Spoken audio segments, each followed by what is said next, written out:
يا مساء الحلويات على احلى اخوات في الدنيا، اللهم صل وسلم وبارك على سيدنا محمد. ما تنسيش لو انت جديده في القناه تفعلي زر الجرس عشان يوصلك مني كل جديد، عشان كل ما انزل فيديو يوصلك الاشعار بتاعي. زي ما انتم عارفين ان انا بشارك يوم كل تفاصيله معاكم. النهارده نبدا اليوم بالصلاه على الرسول عليه افضل الصلاه والسلام، صلاه تنفك بها الكرب وتنحل بها العقد. يا رب فرج هم كل مهموم. النهارده يعني انا بقالي فتره كبيره طبعا مش في الشقه، حبيبي اللي متابعيني اكيد هيعرفين. جوزي مسافر وان شاء الله جرب يجي على العيد يعني، فهنبدا تنظيفات العيد. يلا اللي لسه ما نضفش يبدا معايا. الشقه بصوا مبهدله على الاخر، عايزين نعمل تنظيف عميق. بصوا نشيل كل حاجه في الشقه وننضفها ونرجعها زي الفل. فهنبدا اول حاجه قلت ابدا بيها البلكونه، علشان يعني اجيب من بره لجوه، فهبدا انضف البلكونه في الاول. تعالوا شوفوا منظرها، هتتصدموا من المنظر ان انا بقالي فتره ما جيتش هنا الشقه. فهننضف، يلا ابداوا معايا. شمري بقى ايديك الحلوين وادخلي برجلك اليمين وقول الله المستعان. وعايزه دعوه حلوه منكم، والله بتعب في الفيديوهات دي جدا، ويا ريت تعملوا لي لايك، وبدعيلكم من كل قلبي. يا رب يسعد قلوبكم ويفرح ايامكم يا رب. ويلا كده لو لسه ما بداتيش في تنظيفات العيد يلا ابدأ كده معايا، وصلى على الرسول عليه افضل الصلاه والسلام. شغل الفيديو جنبيكي عقبال ما يخلص الفيديو تكوني عملتي اي حاجه كده في البيت عندك. هتلاقي نفسك اتشجعتي لما تلاقي حد يقعد مثلا يقول ان انا مثلا هنضف مش عارفه ايه، بتاخدي كده قطعه من النشاط وتتشجع وتقومي تشوفي وراكي ايه. احنا كلنا طبعا ستات بيوت شاطرة، وبنعرف نروج وبنعرف نمسح وبنعرف نعمل كل حاجة، بس بنبقى محتاجين شوية طاقة كده، شوية جرعة من النشاط. وبالذات في الجو الحر اللي احنا فيه ده والصيف بنبقى كسلانين كده.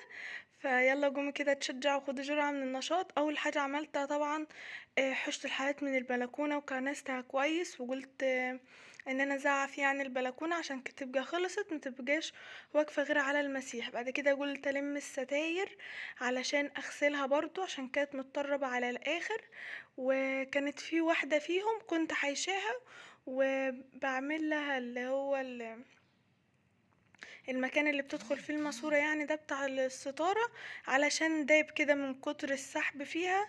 لما بتفضلي تفتح وتقفلي فيها فاللي هو القمر الابيض ده دايب، ف وديتها يعني للترز يعمل لها اعادة تدوير. قلت بقى هحوش السجادة، محتاجة تتغسل غسلة برضو حلوة، متطربة ومتبهدلة يعني بقالها طبعا اكتر من 40 يوم مفروشة وما بتتنضفش. يعني انا جوزي طبعا مسافر بقاله فترة وكده، فمفروشة وما بتتنضفش. انا بقول هنضف ان انا مش موجودة، فقلت بقى احوشها واوديها اغسلها. مش عارفة بقى هوديها عند ماما ولا هوديها المغسل اغسلها، مش عارفة والله. بس انا دايما صراحة بحب اغسل الحاجات في البيت، احس كده بان انا نضفت الحاجة. يعني لو وديتها في مكان بره مش هحس ان هم نضفوها زي ما انا بنضفها. كنت بوريكم العصفورة بتخبط علينا عايزة تاكل.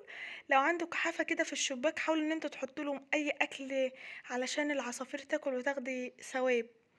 انا مثلا بيبقى عندي رز ناشف بحط لهم لسان عصفور، اي حاجه عشان العصافير اوقات كده مش بيبقى فيه اكل لاقيه تاكله. فهي كانت بتخبط علينا فحبيت ان انا اوريلكم. بعد كده لميت الفرش بتاع الانتريه، انا بحب يعني كل فتره كده ان انا اغسله.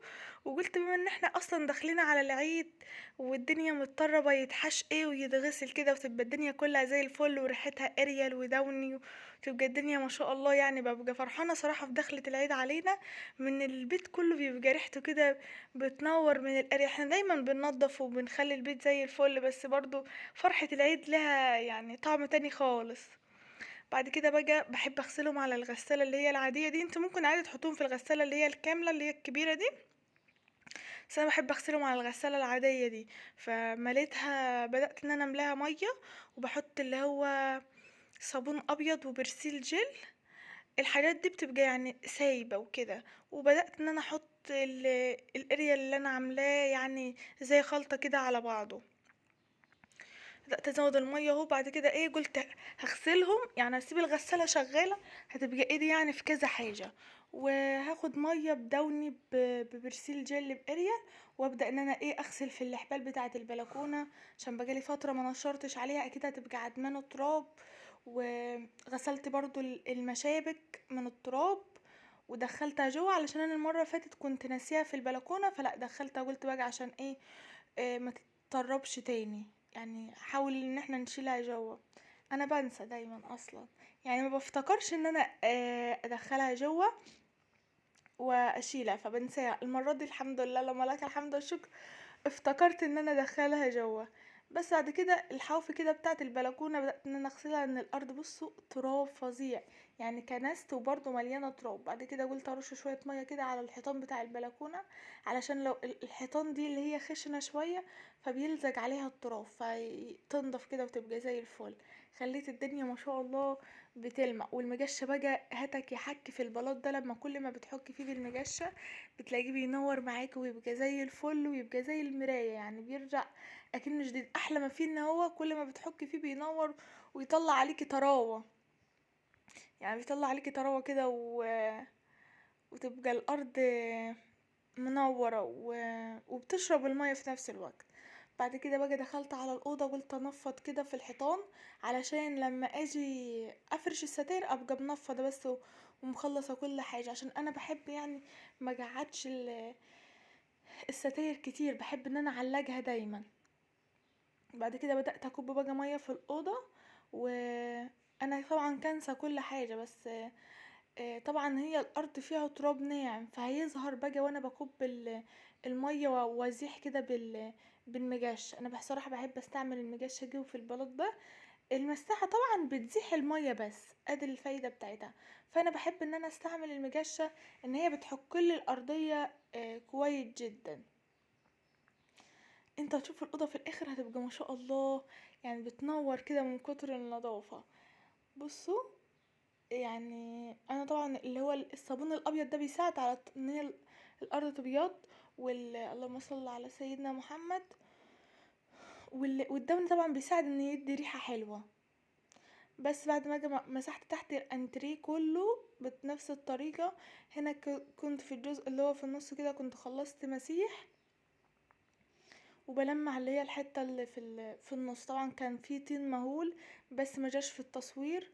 بعد كده بقى دخلت على الحمام اعزكم الله، علشان اغسل الستاير. بحب اغسل الستاير على ايديا، ان لو غسلتها في الغساله، الستاره دي في مره غسلتها في الغساله، يعني حسيت الحاجات اللي هي بتبقى فيها من فوق دي، اللي هي الصفرة دي، بتشبك في الورد اللي فيها وهتنسلها وتبوظ. فالغسيل على ايديا سهل جدا، وبتنضف برضو، هي ما فيهاش اي حاجه غير ترابه كده خفيفه، فاكنها بتتشطف يعني. فبحط ميه واريال وببدا على ايدي اكننا بنغسل بطانيه او بنغسل اي حاجه، يعني ما فيهاش بوجع ولا كل الكلام ده، اكنها بتتشطف. حطيت شويه اريال بعدين رفعتها كده من الميه، وبدات قلت اكب الميه كلها تراب و... واحط ميه نظيفه بدون بقى. الدون بقى بيخلي ريحه الستاير اول ما تفرشيها كده تبقى ريحتها ما شاء الله، تبقى ريحتها حلوه جدا. فبدات بقى ان انا اشطفها، بس كده الستاير بتبقى ما شاء الله خلصت معايا. يعني انا غسلت الناحيه دي والستاره دي وناحيه واحده من اللي هو القطيفه، عشان الناحيه التانية زي ما قلت لكم كانت عند الترزي، واول ما جبتها برضو غسلتها على طول.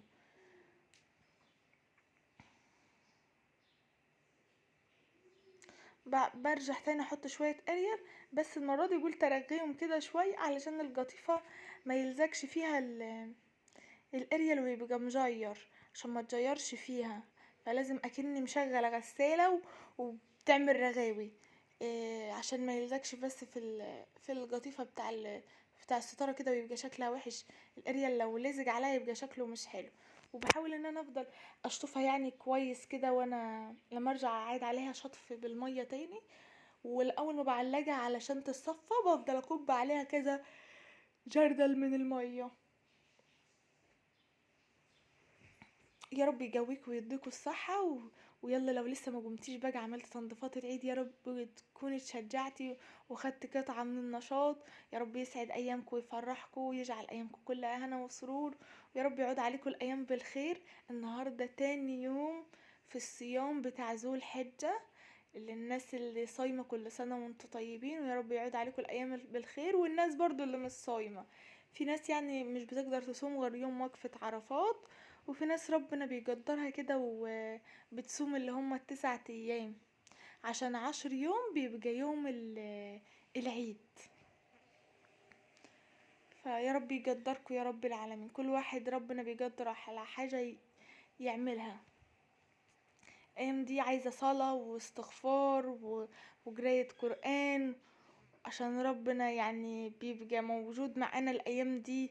فيا رب يتقبل منكم يا رب، ويا رب ينجح الطلبة اللي هم في سنة وعام، يا رب يوفقهم وينجحهم، اللهم امين. كل الطلبة يعني الواحد بيتمنى كده، علشان لما بنتمنى الخير لغيرنا هنلاقيه. هيجي في يوم من الايام ابني هيخش اكيد المدرسة والناس تتمنى له الخير وتتمنى له ان هو تتمنى الخير لغيرك هتلاقيه دايما. لازم تبقى الواحد كده دايما يدعي لغيره. ربنا ما قالش ان احنا ندعي لنفسنا بس، على فكرة قال ندعي لينا ولغيرنا عشان يتقبل مننا. بس بعد كده مش عايز اطول عليكم. رحت بقى طبعا كنت غاسله البلكونه ونشفت والاوضه بقت نظيفه وزي الفل، والمشابك هي كنت غسلاها ومنشراها عشان تنشف. بدأت ان انا انشر الستاير. والله يعني كان الحوار ده كنت بنشر، كانت على الساعة 3 العصر وكان بميته الغسيل. عقبال ما جاء الساعة 9 كده بالليل كنت لماهم ناشفين وزي الفل. والله ما نشفتهمش، واكيد ملاحظين ان هم كلهم مية وتجال. يعني عادي مش لازم ننشفهم، مش هيباتوا حاول ان انت ما تبيتهمش عشان ما يلموش تراب من العربيات اللي بتعدي، والتعب بتاعك يروح على الفاضي. فلميتهم في نفس اليوم بالليل. والفرش برضو بقى زي الفل من الغسالة، ما شاء الله. صراحة بحب الغسالة العادية دي قوي. وعادي لو غسلتيهم يعني الفرش بتاع الانتريه لو اتغسل في الغسالة الكاملة برضو مش هيحصل له اي حاجة. بس أنا بحب ان انا يعني اشوفه كده وهو منور، واعيد عليه بالشطيف بالمية بالدوني. وبحب ان انا مثلا اشارك كل حاجة كده، وانا بعمل الحاجة تبقى في ايدي كذا حاجة. يعني أنا ما بحبش تبقى في ايدي حاجة واحدة، بحب ان انا يعني ايدي تبقى هنا وايدي تبقى هنا، وعقبال ما بخلص بلاقي نفسي خلصت كل حاجة.